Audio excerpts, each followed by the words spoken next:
जय श्री कृष्णा। राधे राधे भक्तों।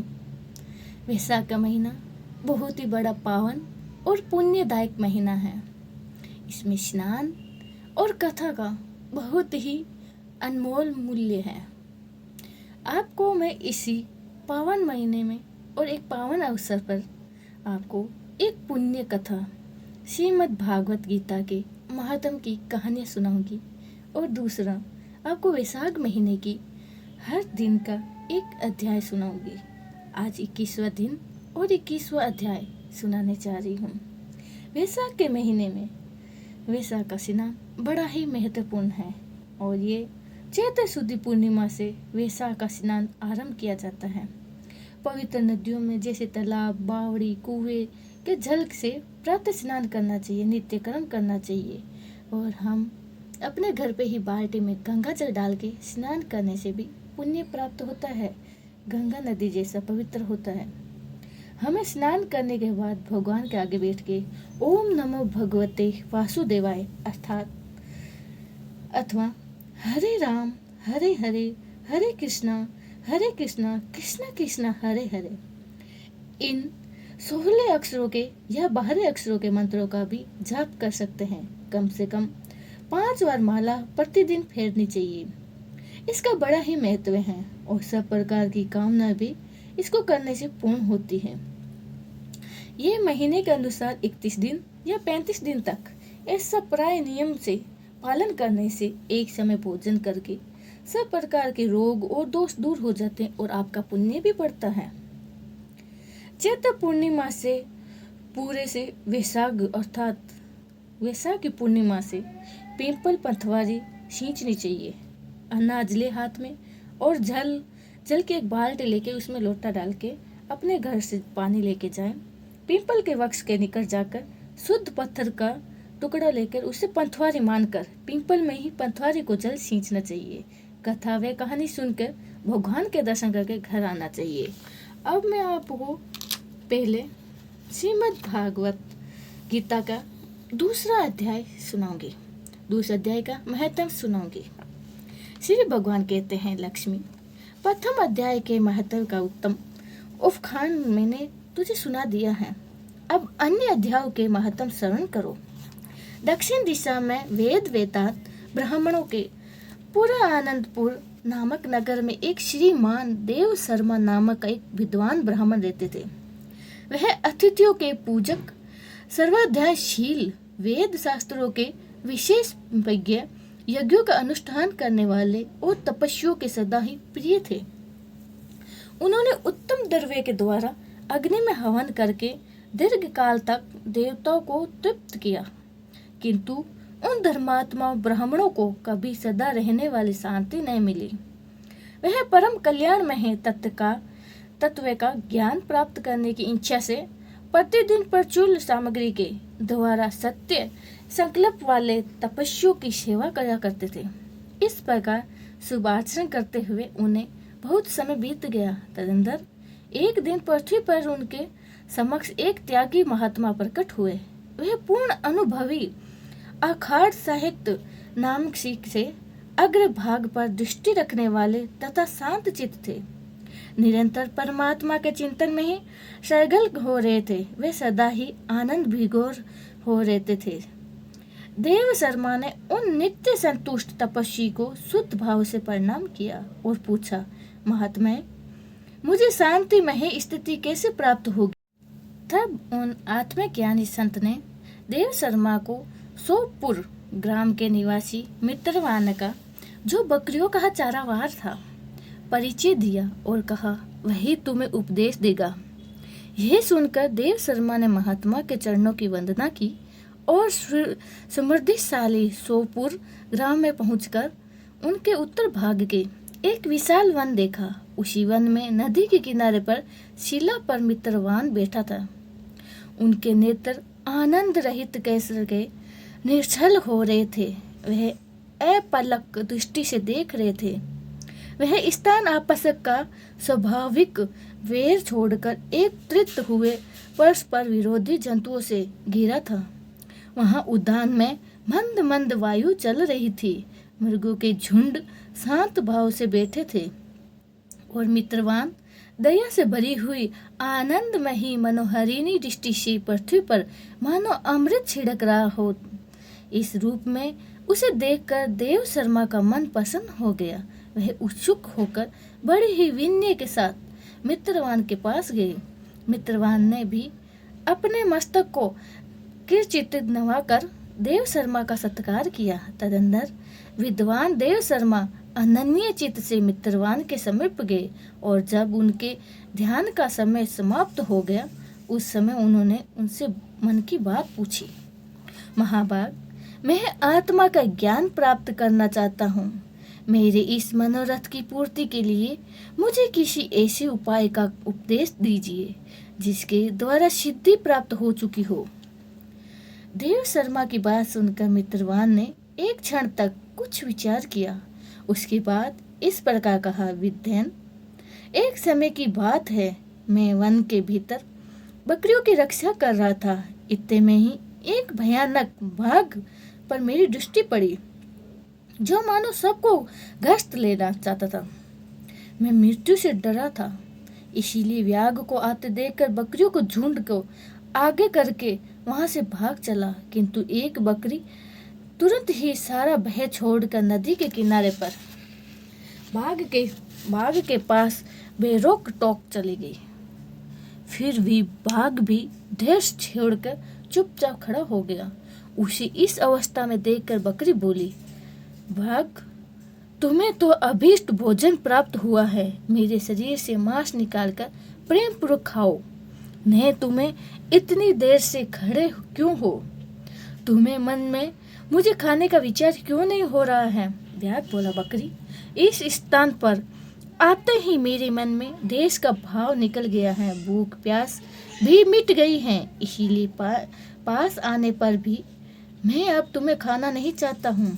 व्याघ को यूं कहने पर बकरी बोली, नहीं जाने मैं कैसे निर्बल हो गई हूँ। इसी में क्या कारण हो सकता है? यदि तुम जानते हो तो बताओ। यह सुनकर बाघ ने बोला, मैं भी कुछ नहीं जानता। चलो सामने खड़े हुए इस महापुरुष से पूछते हैं। ऐसा निश्चय करके वे दोनों वहां से चल दिए। उन दोनों के स्वभाव में यह भी चित्र परिवर्तन देखकर मैं बहुत ही विस्मय पड़ गया था। इतने में ही उन्होंने मुझे आकर प्रश्न किया। वहां वृक्ष की शाखा पर एक वानर राज था। उन दोनों के साथ मैंने भी उस वानर राज से पूछा। विप्रे, मेरे पूछने पर वानर राज ने आदरपूर्वक कहा, आजा पाल, सुनो। इस विषय में मैं तुम्हें प्राचीन वृत्तांत सुनाता हूँ। ये सामने वन में भीतर जो बहुत बड़ा मंदिर है, उसकी ओर देखो। इसमें ब्रह्मा जी की स्थापना किया हुआ एक शिवलिंग है। पूर्ण काल में ही यहाँ सुकर्मा नामक एक बुद्धिमान महात्मा रहते थे, जो तपस्या में संलग्न होकर इस मंदिर की उपासना करते थे। वे वन में फूलों का संग्रह कर लाते थे और नदी के जल से पूजनीय भगवान शंकर को स्नान कराकर उसी की पूजा किया करते थे। इस प्रकार आराधना का कार्य करते हुए सुकर्मा यहाँ निवास करते थे। बहुत समय के बाद उनके समीप किसी का अतिथि का आवागमन हुआ। सुकुमार ने भोजन के लिए फल लाकर अतिथि को अर्पण किया और कहा, हे विद्वान, मैं केवल तत्व ज्ञान की इच्छा से भगवान शंकर की आराधना करता हूँ। आज इस आराधना का फल परिपक्व होकर मुझे मिल गया है, क्योंकि इस समय आप जैसे महान पुरुष ने मुझ पर अनुग्रह किया है।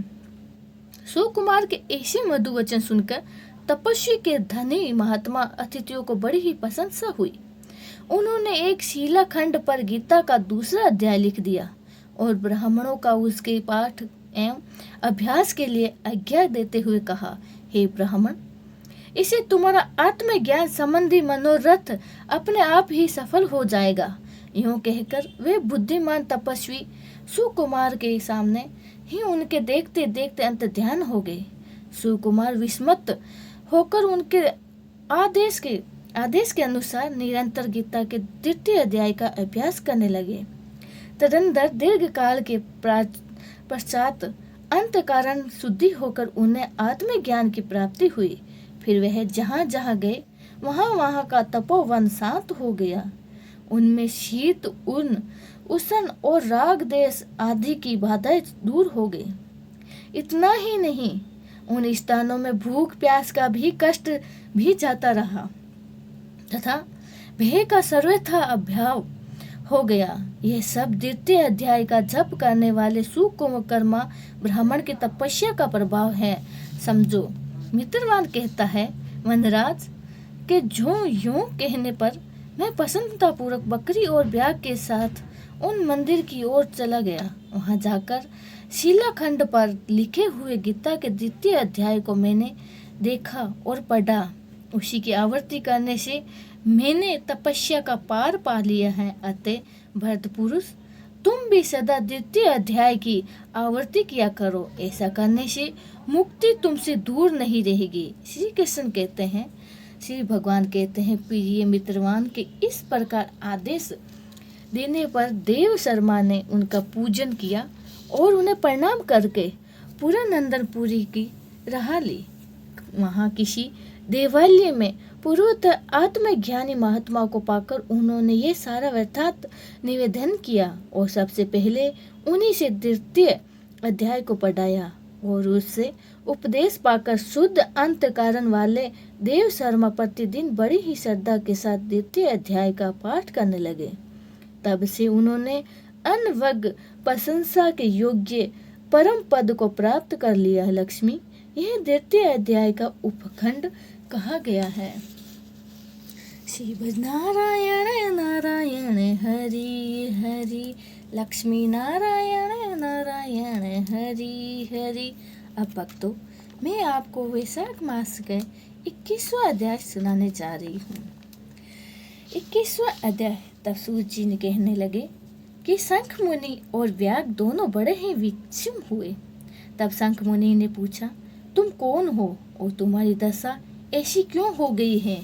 हे सौम्य, किस कर्म से तेरी ऐसी शुभ बुद्धि हो गई है और अस्माकत तेरी मुक्ति कैसे हो गई है? ये सब हमें बताओ। शंख मुनि के इस प्रकार पूछने पर वह दंडवत पृथ्वी पर गिर कर झुक गया और हाथ जोड़ कर कहने लगा, मैं प्रयागराज का निवासी कुत्सित मुनि का पुत्र ब्राह्मण रूप हूँ। यौवन विद्या में बढ़ा चढ़ाकर बहुत बोलने वाला, धनवान तथा सदा मद से गर्वित रहता हूँ। मेरा नाम रोचक था। आसन, शयन, निद्रा, लोकाचार्य, ब्याज देना और लेना, यही मेरा व्यापार था। मेरी किसी पर भी कोई श्रद्धा नहीं थी। इस तरह से मेरा बहुत समय नष्ट हो गया। वैशाख के महीने में जयंतन नाम का एक ब्राह्मण भगवान के प्यारे वैशाख मास के धर्म की कथा सुनाया करते थे, जहाँ चारों वर्ण के हजारों स्त्री पुरुष प्रातः काल स्नान में मधुसूदन भगवान का पूजन कर कथा सुनते थे। मैं उस सभा में पगड़ी पहनकर 5 चबावा वहाँ कोथुल देखने के लिए जाता था। वहां जाकर कभी हंसी कभी निंदा करता था। ऐसे लोग बातों में सब श्रोता का मन चलायमान हो जाता था। उसी दोष के कारण मेरी बुद्धि नष्ट हो गई और आयु क्षीण हो गई और 14 मनंतर तक भयंकर नरक में रहेगा और 84 लाख योनि भोगकर अब इस विशाल वृक्ष की मैं खोटर में महाक्रूप सर्प की योनि पार निवास कर रहा हूँ। हे विप्रे, अपने पूरे जन्म के कर्मों के फल से 10 सहस्त्र वर्ष से निहार निवास कर रहा हूँ कि देव योग्य से आपके मुख कमल से निकली हुई कथा को चतुर्थ गोलक द्वारा सुनने से मेरे सब पाप दूर हो जाएंगे और सर्प योनि से छोड़कर दिव्य देह धारण करके आपकी शरण में आया हूँ। मैंने तो कहीं कोई उपकार नहीं किया है, फिर सज्जनों का संग कैसे हुआ? अब आप मेरे ऊपर अनुग्रह करो, जिससे धर्म में मेरी वृद्धि हो, सुंदर गीत मिले और सच चित्र साधु महात्माओं की संगति मिले, विष्णु भगवान में प्रीति हो और उनको कभी न भूलूं। इस प्रकार उनको स्तुति कर हाथ जोड़कर सिर झुका। वह मुनीश्वर के आगे चुपचाप खड़ा रहा। शंख मुनि ने प्रेम से भरकर उनको दोनों हाथों से उठाया और उस पर अनुग्रह कर भावी वृत्तांत कहने लगे। हे धीरज, वैशाख मास और विष्णु भगवान का महत्व श्रवण करने से तेरे सब पाप नष्ट हो जाएंगे। तू कर्म से अतिवाहक लोगों को जानकर फिर दशा देश में ब्राह्मण के घर जन्म लेगा और वेद शर्मा नाम से प्रसिद्ध होगा। सब विद्याओं में भी शारदा होगा। प्रत्येक जन्म में तेरी अत्यंत जाति स्मृति होगी। निर्देव, निष्पर्श, गुरु भक्त और जितेंद्रिय होकर भी उस जन्म में तू सदा ही विष्णु भगवान की कथा पटक पर रहेगा और वैशाख विषय में कि अपने आप ही धर्म करेगा और तू सिद्धि प्राप्त करके संपूर्ण बंधनों से छूटकर परम धाम को प्राप्त होगा। ऐसा कहकर मुनीश्वर चुप हो गए। तब व्याघ्र को देखकर वह पुरुष मुनीश्वर से कहने लगा, आपने मेरे ऊपर बड़ा ही अनुग्रह किया है, जिससे मेरी दुष्ट योनि जाती रही है और उत्तम गति मिली है। ऐसा कहकर वह परिक्रमा देकर आज्ञा लेकर स्वर्ग लोक को गया। हे राजन, तब संध्या को जाने वाले शंख मुनि ने व्याघ्र को संतुष्ट हो और सायंकाल की संध्या कर विष्णु भगवान के अनेकों अवतार की कथा सुना कर रात्रि में शेष भाग को व्यथित कर ब्रह्म मुहूर्त में नित्य कर्मों के निश्चित होकर प्रसन्न मन से व्याघ्र को बुलाकर उनके सिर पर रक्ष कर राम ये 2 अक्षर का मंत्र जाप करके मरण पर्यंत इन्हीं धर्मों के कारण करने से उपदेश दिया और कहा कि तुम इसी तेरा जन्म वाल्मीकि ऋषि के कुल में होगा और तुम वाल्मीकि नाम से इस लोक में प्रसिद्ध होगा। व्याघ्र को इस प्रकार समझा बुझाकर शंख मुनि दक्षिण दिशा को चले गए। व्याघ्र भी थोड़ा दूर तक जब तक नेत्रों में ओझल नहीं हुआ उसका पीछे गया और शंख मुनि को देखता रहा। फिर हृदय से उन्हीं का ध्यान करता हुआ वैशाख श्रोता का धर्म को करता हुआ व्याघ्र का जन्म पूर्ण कर वाल्मीकि ऋषि के घर जन्म लिया। एक सरोवर के किनारे कुरु नाम के मुनि दुस्तर तप करते थे, जिनके शरीर पर बहुत काल से सर्प की बांबी बन गई थी। इसी हेतु से उन्होंने वाल्मीकि ऋषि भी कहने लगे। फिर तप के अंत में जब किरण ऋषि कानों में स्त्रियों के प्रिय शब्द सुनाई देने लगे तो उनका चित्त चलायमान होने लगा और एक भील जाति की स्त्री को लाकर वाल्मीकि नाम का पुत्र उत्पन्न किया। हे राजन, वह वाल्मीकि संसार में बड़े ही यशस्वी और विख्यात हुए। उन्होंने सर्व कर्म बंधनों को काटने वाली मनोरथ छंद में राम कथा रचकर प्रसिद्धि प्राप्ति की। सूजी बोले, इसी प्रकार वैशाख मास के व्याघ्र के सिर्फ जूता दान करने से ही दुर्लभ ऋषि प्राप्ति हुई है। जो कोई इस रोमांचक पदार्थ का इस पाप नाशक आख्यान को सुनेगा तथा औरों को सुनाएगा, उसे मोक्ष की प्राप्ति होगी और उसका जन्म संसार में फिर नहीं होगा। बोले श्री कृष्ण भगवान की जय हो। हरि शरणम हरि।